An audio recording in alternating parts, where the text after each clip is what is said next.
Pemirsa, Presiden Prabowo Subianto melaksanakan kunjungan kerja ke Arab Saudi siang tadi. Didampingi Menteri Agama Nasruddin Umar, Presiden diagendakan bertemu putra mahkota Arab Saudi, Pangeran Mohammed bin Salman, untuk membahas penyelenggaraan haji termasuk rencana pembangunan perkampungan haji Indonesia di Makkah.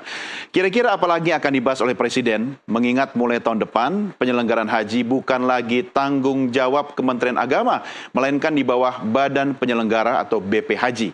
Selengkapnya, saya ajak Anda untuk menyimak NTV Insight bersama rekan saya Desmona Chandra dan sudah siap juga Head of Content NTV Gabriel Yoga. Mona, apa yang akan disajikan hari ini?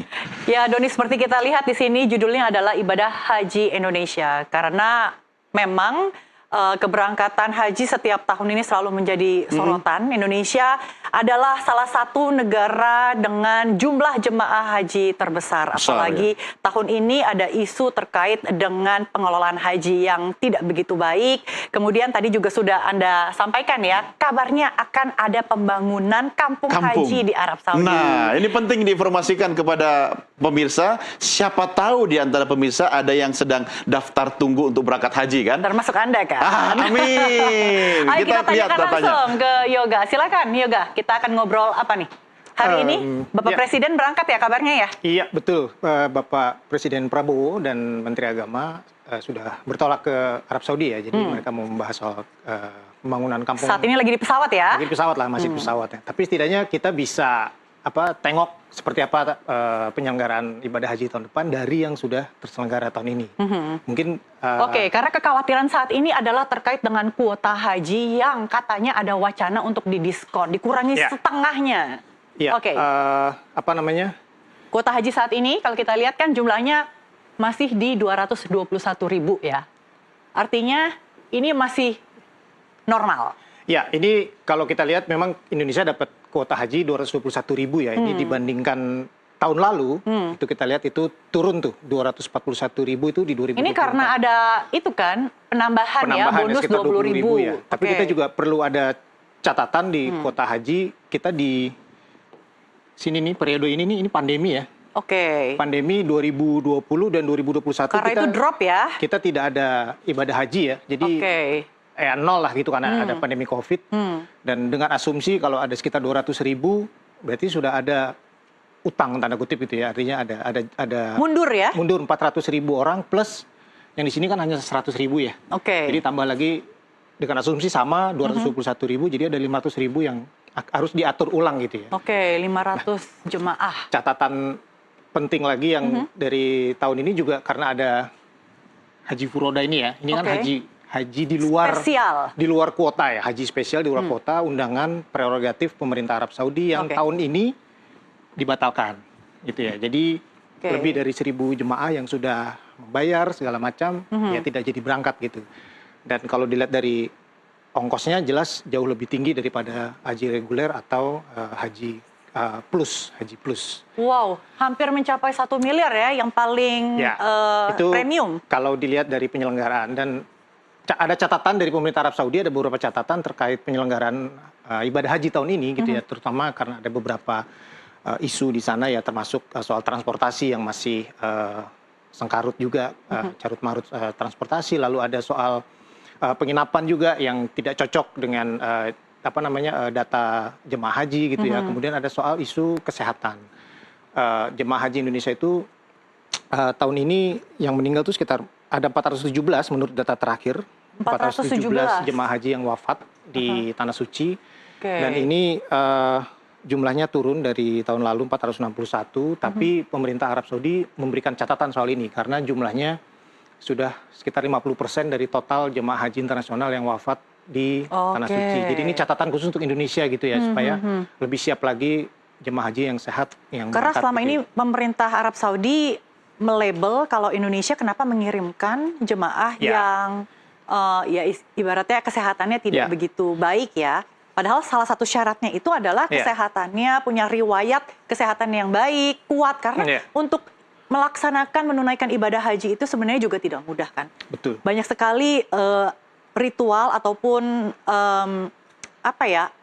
banyak sekali hal-hal yang harus mereka lakukan di sana yang membutuhkan Betul, kekuatan fisik, kesiapan fisik. fisik dan mental juga yang kuat gitu ya. Dan kalau bisa dilihat lagi kuota kita dari tahun, nah ini kita bandingkan dengan Indonesia, ini kuota hajinya paling besar gitu ya. Catatan kita ada 221. Ini kan diambil dari total populasi Muslim di satu negara gitu ya, satu per 1.000 populasi Muslim gitu ya. Bandingkan dengan Pakistan yang ini ada selisih sekitar berapa nih, 40.000 ya. Iya. Kemudian Pakistan dan India selisihnya Artinya kalau kita sekitar lihat di 4.000-an. sini, Indonesia yang tadi ya sudah disebutkan merupakan negara dengan jemaah haji salah satu paling banyak lah ya. Jadi memang posisinya kuat sekali sebetulnya ketika untuk melakukan bisa dibilang negosiasi atau apa, karena kita jemaah hajinya banyak sekali gitu ya. Mungkin nah ini berkaitan dengan biaya gitu ya. Untuk tanggungan biaya ini kita sudah, kalau diperhatikan tiap tahun ada kecenderungan naik gitu ya. Ini yang merah ini total biaya haji ya, sementara yang kuning ini adalah ini yang ditanggung oleh masing-masing jemaah gitu. Tahun ini jemaah haji menanggung 55,4 juta, artinya membayar 55,4 juta dari total biaya 89,4 juta. Nah, pemerintah Presiden Prabowo itu sudah mewacanakan ya kita bisa kok turun lagi gitu. Nah, kemarin sempat angka yang muncul itu sekitar kalau di situ ada angka 89, kemarin wacana angka yang muncul itu 85 sampai 86 juta totalnya. Nah, ini tinggal dihitung saja kalau misalnya ini ya 60% ditanggung oleh jemaah, ya kita bisa dapatkan angkanya kira-kira bagi masyarakat Indonesia yang akan dapat giliran untuk naik haji di tahun depan. Baik, kita akan lihat ini slide terakhir. Iya. Nah, ini yang ditunggu-tunggu sebetulnya ya. Jadi yang belum ketahuan kan ini ya. Iya. Kuotanya. Ini yang menjadi kekhawatiran ya umat Islam, apalagi yang sudah mendaftar panjang. Karena kita lihat kuotanya kan kemarin sempat muncul berita bahwa akan dipotong 50% karena penyelenggaraan haji dinilai kurang baik lah. Tapi kemudian ada kabar bagus ya, tidak jadi sementara. Tapi kita masih belum tahu berapa. Baik, kita akan lanjutkan ini setelah azan maghrib. Yoga, kita harus break sejenak. Tetaplah bersama kami di NTV Prime. Anda menyaksikan NTV Insight. Bersama saya ada Gabriel Yoga. Kita masih membahas lika-liku penyelenggaraan haji. Dan ini yang menjadi tanda tanya semua orang, kuota. Gimana nih, Mas?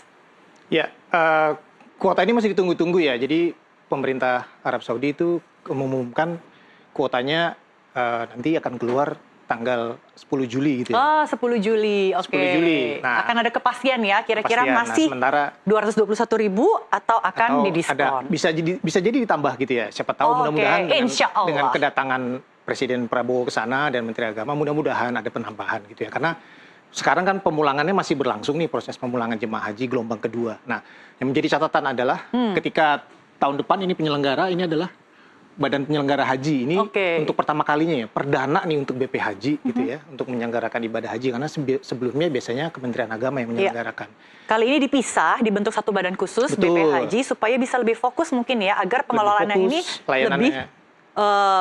lebih sempurna gitu ya, supaya tidak ada komplainan lagi dari pemerintah Arab Saudi. Iya, layanannya juga lebih baik gitu ya, lebih enak lah untuk jemaah supaya lebih khusyuk untuk beribadah di sana. Dan ada catatan lagi, persiapannya dimajukan untuk yang tahun depan. Kapan nih kira-kira? Nah, sebetulnya persiapannya sudah dimulai dari 8 Juni lalu, tapi ada lini tenggat yang perlu dipenuhi gitu ya, termasuk soal penerbitan visa haji ini gitu ya. Terbit itu pada Idul Fitri 2026. 1 Syawal itu sudah terbit. Kurang lebih Maret ya?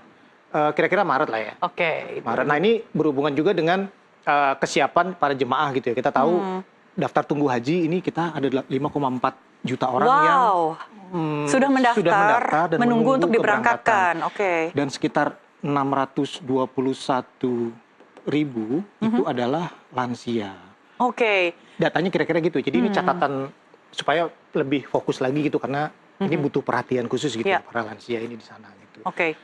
Dan waktu tunggunya juga relatif cukup panjang ya untuk haji yang reguler bisa sampai 49 tahun. 49 tahun, lalu ada haji plus, OHNA plus itu 5 sampai 9 tahun. Nah, artinya kalau misalnya 621.000 ini lansia, dan kalau mereka harus menunggu sampai Ya, 49 tahun, apakah Ya, mereka mungkin- masih sanggup untuk menjalani ibadah haji ini ya di sana? mungkin itu ada ya bisa ada kebijakan-kebijakan lain lah kira-kira yang supaya bisa mengakomodir para jemaah lansia ini gitu ya. Karena waktu tunggunya juga relatif cukup panjang ya, tapi setidaknya ini masih apa namanya bisa dipertimbangkan. Negosiasi. Ya, kira-kira gitu ya. Bandingkan dengan Malaysia.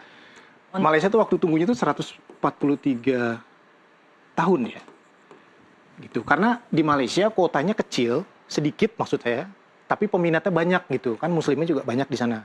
Jadi waktu tunggunya juga relatif jauh lebih panjang dibandingkan Indonesia. Tapi setidaknya ini jadi catatan lah kira-kira gitu. Karena di Indonesia sendiri yang daftar haji kan cukup banyak ya, tiap bulan itu sekitar 10 sampai 50 ribu. Ini per bulan. Estimasi daftar kalau melihat data dari data yang dikeluarkan oleh Kementerian Agama gitu ya. Itu setiap bulan segitu. Jadi estimasinya pertimbangkan ketika ini nambah terus gitu ya. Setiap bulan katakanlah 10.000 aja. Nambah Paling tiap sedikit bulan 10.000 aja. Terus Nah, artinya nanti 1 tahun itu sudah 120.000. 120.000 belum yang ini yang masa tunggu di sini gitu. Iya, iya, Nah, itu jadi oke. catatan. Dan itu akan memperpanjang waktu tunggu ya, baik itu haji reguler maupun haji Ya, plus. harapannya sih tidak sih, jangan nambah panjang lah karena Oke.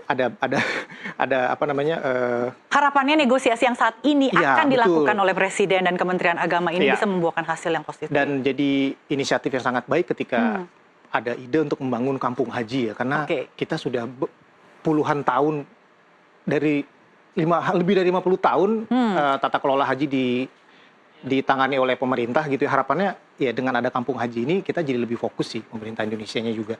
Jadi lebih enak gitu. Kampung haji itu maksudnya gimana tuh? Artinya nanti para jemaah akan singgah, transit atau bagaimana? Iya. Fungsi dari kampung haji itu Iya. diperuntukkan untuk Harapannya sih supaya lebih enak ya karena yang sekarang kan bisa jadi tempatnya kurang nyaman ya? kurang nyaman gitu ya. Terus Oke. ada Iya, yang iya. beda tempat berdesak-desakan, ada yang tendanya ternyata Oke. tidak sesuai peruntukan jemaah haji dari daerah tertentu gitu ya. Iya, iya. Nah, harapannya dengan adanya kampung haji ini Bisa lebih rapi. ya kita sih pengen lebih enak gitu ya, lebih nyaman buat para jemaah gitu karena bayangkan setiap tahun itu kan ketika jemaah haji itu ada 3 juta orang pergi ke Arab Saudi dari Indonesia sendiri mungkin sekitar 1,5 jutaan setiap Iya. tahun yang termasuk yang umroh ya. Lalu yang haji sendiri tadi 221.000 gitu. Itu bukan jumlah yang apa namanya sedikit untuk diurus gitu ya dan itu orang semua gitu kan. Iya, iya, iya. Jadi iya. emang butuh fokus gitu, para petugasnya juga harus sehat juga gitu ya, harus lebih fokus juga ke sana.